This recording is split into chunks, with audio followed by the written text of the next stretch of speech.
Fala pessoal, muito bom dia, de volta com esse quadro que eu fazia ao vivo no ano passado, Bom Dia On-Chain, onde eu analiso métricas on-chain de mercado e tudo aqui do overview geral sobre o mercado.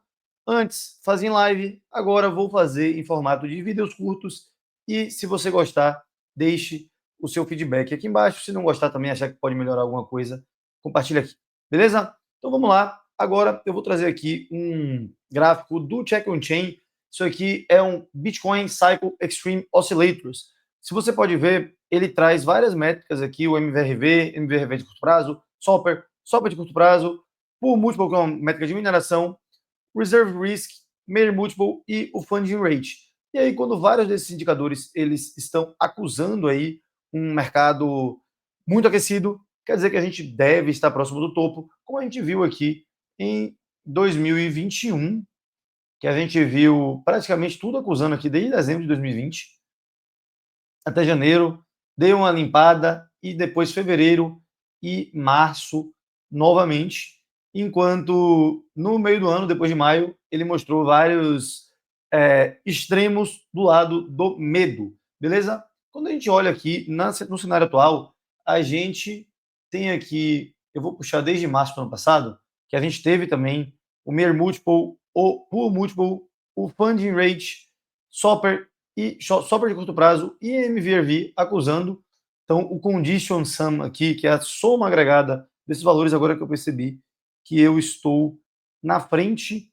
Então, deixa eu tirar minha cara daqui. Então, como vocês podem ver, ele aqui, ele teve esse agregado, estava cheio, e agora a gente teve em julho apenas o Swapper aqui atingindo 0,75 e o Funding Rate, mas também nada demais aqui, a gente nem teve um funding bem elevado. Beleza? Então, eu vou aqui agora para mais um indicador, o MVRV de os score de curto prazo. Então, a gente tem aqui o MVRV.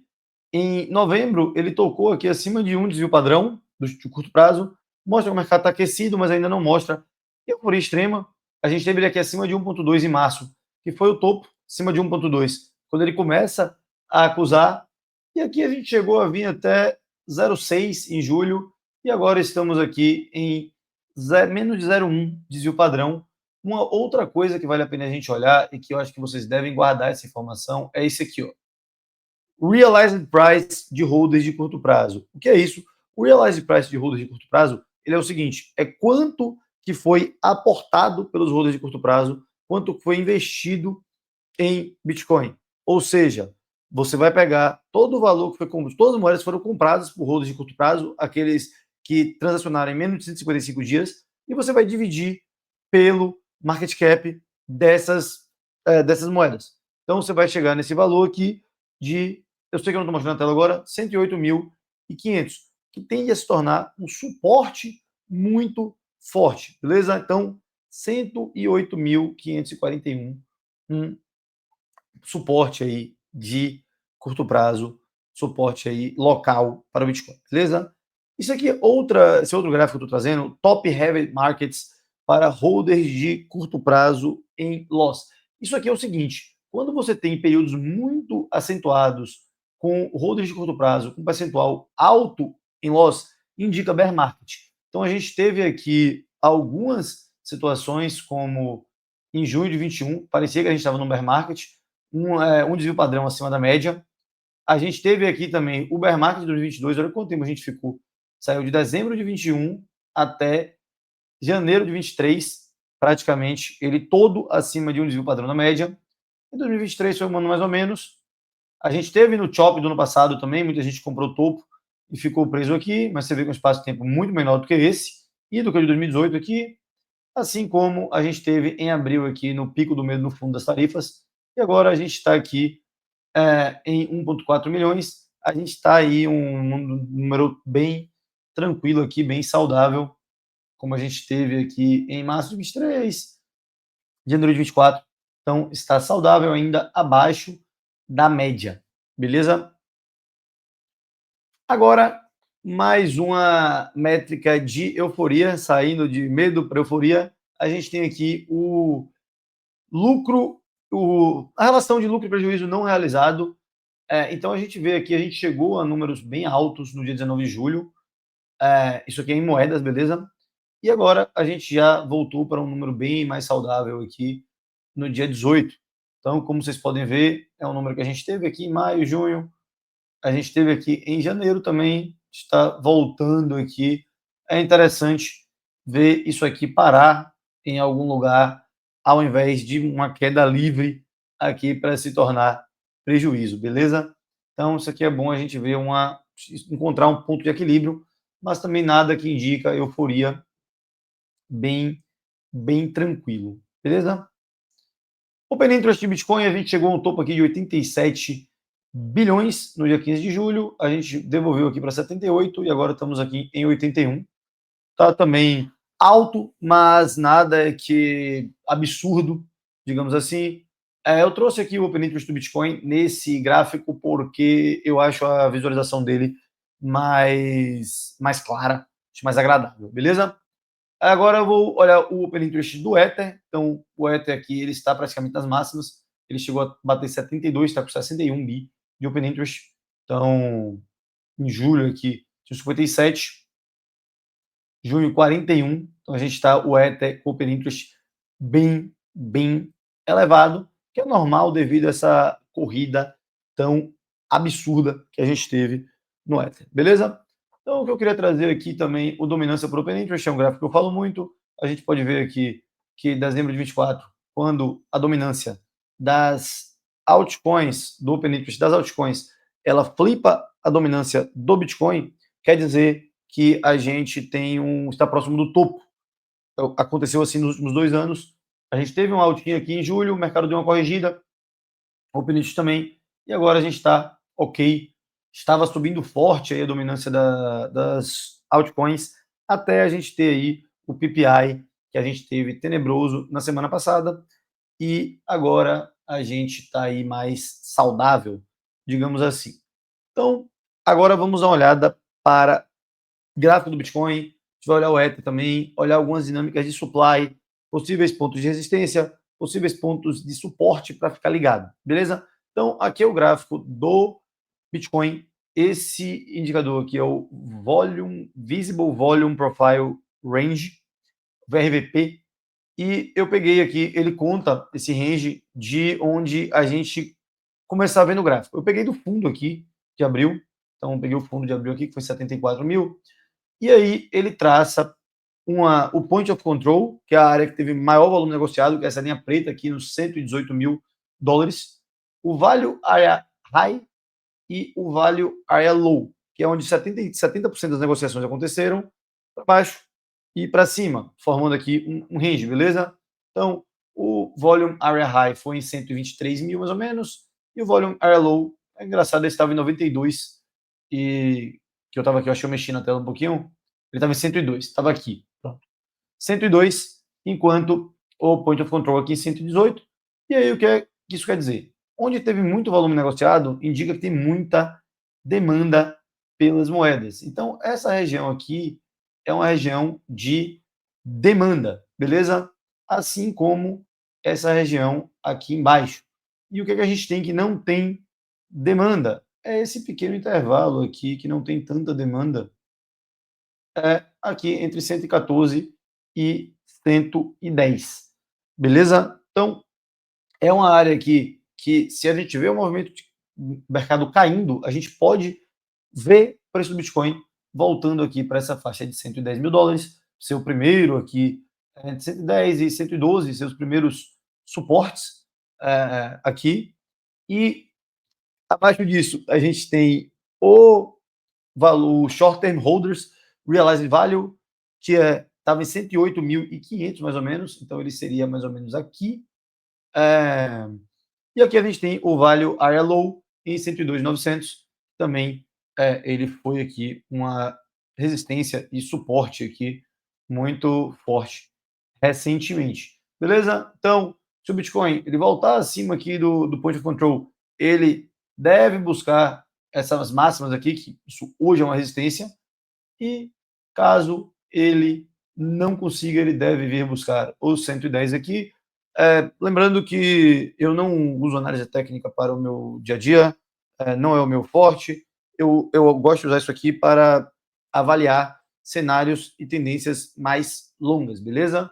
E até pontos para scalps, mas isso aí é uma habilidade que eu estou treinando. Scalp não é algo que é o meu edge no mercado, beleza? E aí eu queria trazer esse gráfico aqui de distribuição, de mapa de calor de distribuição do supply do Bitcoin. Isso aqui é de movimentação on-chain. E olhe como ele é parecido com o VRVP em termos de área de demanda. Quanto mais escuro aqui, quer dizer que é uma área de demanda mais forte. Então, a área de demanda mais forte aqui, ele veio entre o 118 e o 113. Área próximo do point of control, 114, na verdade, 113, 100. E aqui a hora de menor demanda, a gente tem aqui do 112.900, 113 até os 109. Então, também é uma área que teve pouca demanda, pouca movimentação de moeda. Então, que é o chamado aí, o Checkmate, criador do Check on Chain, ele chama isso de um air pocket. Então, que é uma área com pouca demanda, e se você olhar para o VRVP, você consegue enxergar mais ou menos a mesma coisa, beleza? E aí o que eu queria mostrar com isso aqui é o seguinte, isso aqui foi até um episódio do newsletter dele, que eu não assinava ainda na época, mas acabei assistindo, lendo depois, porque eu achei interessante. Ele falou dessa alta aqui em fevereiro, mais ou menos, ele fez um post de que eles poderiam visitar essa área aqui, esse chamado Air Pocket, foi uma zona entre 76 mil, mais ou menos, e 90 mil, 92 mil, que era uma zona meio no man's land, terra de ninguém. Então, o preço, quando desceu aqui, perdeu os 90 e pouco, ele já desceu praticamente reto aqui para 78, aí voltou e aqui veio buscar, criando uma zona de negociação aqui, uma zona de demanda nesse meio do caminho. Então, foi uma zona que teve bastante negociação depois. Caso algumas coisas faladas aqui não fiquem claras, galera, pode colocar nos comentários, que tem tempo que eu não trago esse tipo de vídeo assim. Então, às vezes eu posso estar achando que vocês estão sabendo de algo que vocês não sabem, que vocês não conhecem, e aí nos próximos eu passo a explicar com mais detalhes, beleza? E aí agora, antes de mover para o Ether e para as Treasury Companies, que é a parte que eu acho bem importante nesse episódio, deixe seu like, se inscreva no canal e mande esse vídeo para aquela pessoa que também está precisando dessas análises, que inicialmente acontecerão 2 vezes na semana e depois eu devo aí, não sei se aumentar para 3, se manter nas 2, eu vou avaliar como é que eu faço, beleza? Então, isso aqui foi o mapa de calor de distribuição de supply.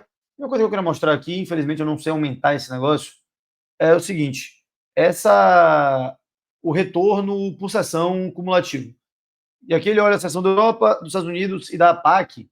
E se vocês repararem, desde dia 20 de junho, a performance dos Estados Unidos e Europa, que é o amarelo e o azul aqui, está pífia do Bitcoin, enquanto as sessões da Ásia estão aqui no lucro. Então a gente tem tido dias ruins no horário dos Estados Unidos e da Europa, que acaba sendo o dia da gente aqui dos Estados Unidos, é mais ou menos o mesmo horário, ruim, enquanto a gente tem a PAC aqui com níveis interessantes, de retornos interessantes. Isso aqui vale ficar de olho. Beleza? Falando aqui, eu ia falar hoje, mas eu vou deixar para falar na quinta-feira, não tem mais muita coisa para trazer. E o Open Interest eu também já trouxe. O prêmio da Coinbase, ele está levemente positivo aqui, em 0,4, chegou a estar bem baixo no dia 12, agora está positivo aqui também, mas não tinha nada demais não. Agora eu queria trazer o Ether aqui, que está uma situação bem diferente do Bitcoin, ele também começando no fundo de abril, e aqui a gente tem o Point of Control em 2.500, reparem onde boa parte dessa negociação ela aconteceu, ela vindo daqui para cá, até a gente sair disso em julho. A gente tem o Value Area Low, que foi tipo uma resistência, um suporte macro, na verdade, em 1.400, foi bem no pico fundo aqui no pico fundo do preço do ciclo, e a gente teve um Value Area High aqui em $3.200.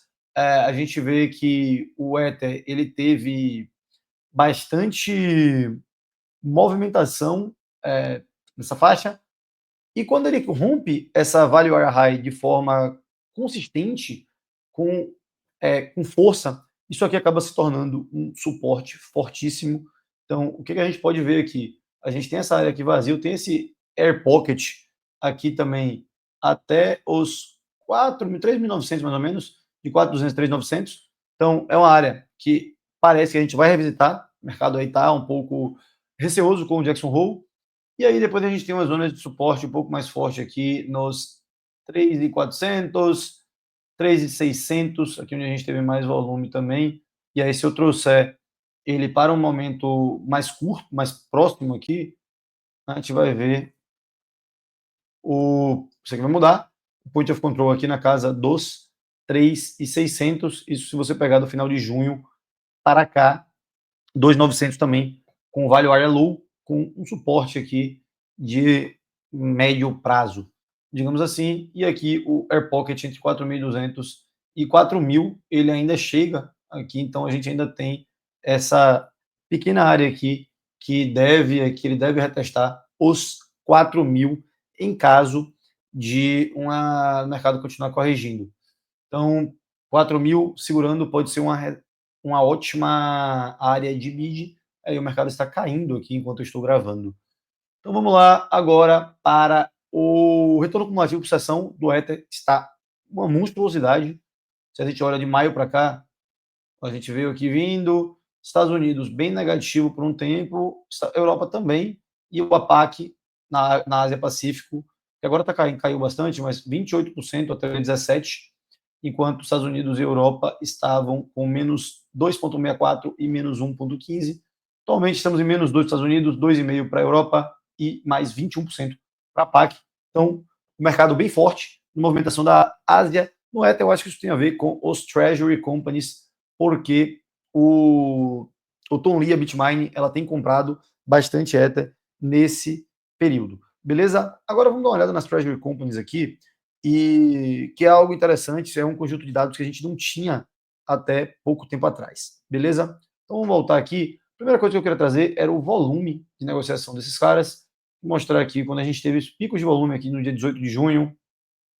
Em agosto aqui um volume descendente. Se tiver um volume caindo aqui, pode ser o mercado dando uma cansada aí, entre aspas, das Treasury Companies, diminuindo o hype um pouco. Eu não acho que como é que eu posso falar? Eu não acho que para sempre, mas temporário, talvez. A gente tem aqui o volume de negociação das Treasury Companies por ativo, e olha que coisa interessante, a gente tem aqui em julho aqui, a gente teve o Ether passando o Bitcoin por um tempo, e se eu venho olhar para julho, nesse período aqui, ele passou o Bitcoin, foi nesse período dessa alta aqui, a gente viu, no dia 16, 17, 18, 19, e aqui a gente teve também o Ether começando a passar o Bitcoin a partir do dia 8 de agosto, e ele continua mais alto até o dia 13 de agosto, que aí foi do dia 8, foi a sexta-feira aqui, essa alta, até o dia 9, ele continuou vindo aqui até o dia 13, sendo que final de semana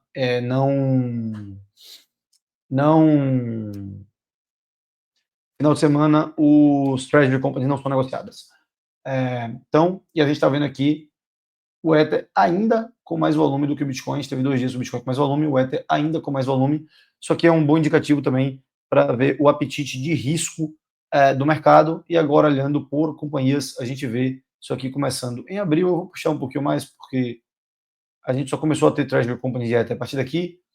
A Bitmine ela passou a strategy no dia 8 também, foi até o dia 11 até o dia 14, na verdade, como a Treasury Company com maior negociação na bolsa. A MicroStrategy voltou a ser a maior, diminuiu bastante. O volume da Bitmine caiu de 9,7 bi para 2,63, caiu em cerca de 75%. Então, deu uma esfriada assim no hype.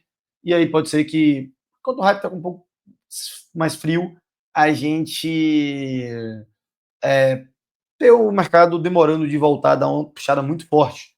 Acho que é a questão macro, até o Jackson Hole, o discurso do Powell na sexta, a gente tem a questão também do corte, está muito debatido, e bastante dado para sair ainda, então o mercado está bem dividido. Aqui, o prêmio agregado por ativo, então, enquanto muitas das empresas têm prêmio, elas estão emitindo dívidas para comprar mais Bitcoin ou Ether, mas ativos aqui o prêmio é por ativo. Eu vou diminuir isso aqui, porque a SBET de Olub de Ether, ela foi para, tipo, uns 50, 30 de prêmio, sei lá. Então eu vou trazer para aqui, para quando isso aqui caiu, voltou para a realidade, e aí ela veio caindo aqui, o de Ether, que foi o do SBET, chegou a estar quase negativo, e atualmente a gente está com 1,44 no prêmio do Bitcoin, que é praticamente todo o Taylor aqui, 1,14 no Ether, 1,45 na Solana, Hype 0,59, BNB 0,11, Sui 1,94. Eu acho que tanto Hype quanto o BNB quanto o Sui aqui são meio irrelevantes. Sol tem pouca grana, mas também dá para você colocar aí junto. Vindo para os ativos em holding, isso aqui é muito bizarro, esse gráfico, se liga. Dólar. Em junho, dia 13 de junho, eles tinham 540 milhões de dólares em Ether. Foi a primeira compra aqui, grande compra. No dia 18 de agosto, 2 meses depois, a gente tem 12 bilhões e meio de dólares. Tem um pouquinho menos agora que o Ether caiu de 4.480 para 4.200, mas tem 12 bilhões de dólares em ativos agregados. Isso e mais um front run absurdo de compra que veio com os anúncios de compra. Os anúncios que esses caras comprariam, se você olha em Ether aqui agora, eles têm 2.887.000. Só o Tom Lee falou que iria comprar 5% de supply, isso vai dar um pouco mais de 5 milhões de Ether. Então, os caras ainda querem comprar bastante. O de Bitcoin aqui eu não vou olhar, porque não mudou muita coisa, o Saylor tem comprado pouco. Então, isso aí também pode ser um dos motivos do Bitcoin não estar performando tão forte quanto o Ether. A gente vê a diferença que ele deu uma estacionada aqui em 710 milhões, depois da última grande compra do Saylor no final de julho. E aqui eu queria trazer o prêmio das empresas de Treasury de Ether, porque isso aqui vale a pena a gente monitorar a SBET e a Bitminer, principalmente, porque quando eu venho para cá, a SBET voltando para a realidade, eu quero ver isso aqui. Ó. A SBET está com 1,08, ele chegou a ter negativo aqui, está com 1,08. Opa. Enquanto a Bitminer é 1,45, a BitBay 1,4 e as outras duas BTCS 0,74, Game 1,2 e DYNX 1,4, 0,16, quer dizer. Então, assim, SBET é um dos grandes compradores junto com a Bitminer, então vale a pena ficar de olho, beleza? E o outro fator aqui para fechar são os ETFs. A gente está tendo entradas maiores de ETF de Ether, começando a pegar atração desde maio, de quando começou a arrancada, e a gente teve aqui um tempo muito mais inflow de Ether. A gente teve grandes outflows aqui, tanto no Ether quanto no Bitcoin no começo de agosto, assim como ontem também. Beleza? Então, isso aqui, como é que eu posso falar?